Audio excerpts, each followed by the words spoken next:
So like even though this is based off a game and I've like played the game or watched gameplay or whatever, like the story that he adds to it and like the acting and stuff gets so in depth that like it feels like a Lovecraftian horror, uh, like like a book, right?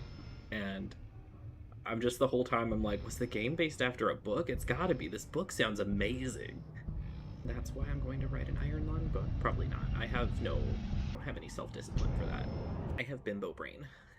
It would be a fantastic book though. But yeah, no, the creator of the game just came up with this, and I applaud him because original ideas are hard.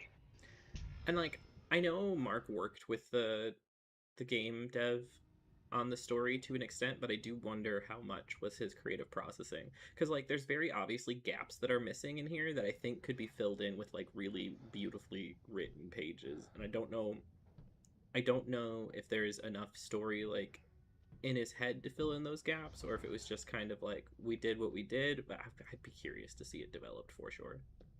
Absolutely. I also think a really cool thing about this movie is just the utilization of silence. Like, not enough horror movies are like slow burn like this anymore and just are okay with atmospheric horror. You know what I mean? Right. Like there is just something to be put to like he's clearly uncomfortable because he's warm. You can see the condensation dripping. Like this seems taxing. This is like setting up like the tension. Yeah.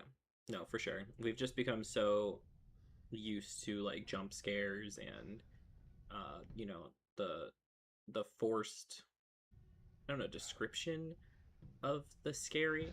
Like another thing this movie does well is you never really see the creature, you know, and there's a lot to be said about that too. I mean, it's also great for the budget, but that's beside the point. It's a very like show not tell. hmm Like And his I think a lot acting of horror carries the movies, whole fucking movie. yeah, I think a lot of modern day horror really much so is like a we have to get the point across. This is the scary thing. Look at the scary thing. Look how much money we put into the scary thing. Right. All right, what have we found so far? Weird ass tubes. I didn't see any other notes on the page. Did you? Hey, Uh, I think bullshit rocks or something like that. Shout out bullshit rocks. Ah, you're not just pretending to could be keep him down. frolicking in the bullshit rocks. He figures he's been down here by now. Would you say? How long do you figure he's been down here by now? By the time he's like jotting stuff down and talking to himself in the. Maybe a couple hours. So this is the first scene where I'm like, okay, first of all, that's not good. It's leaking, yeah. But Yeah. also, but also, I later in the film when he's like scratching at himself, the fact that he doesn't put that together is another strange thing for me. Maybe I'm just thinking too hard, or I have too much faith in people. I just find it interesting to say the least. I don't know. I think it's one of those things where it's like you're focused on one task and you're already in like a very life or death y situation. That little stuff like that's not going to connect. I guess, but you would think seeing blood on your hand in a completely quote unquote enclosed submarine would be a memorable existence. Especially because you're in the blood ocean.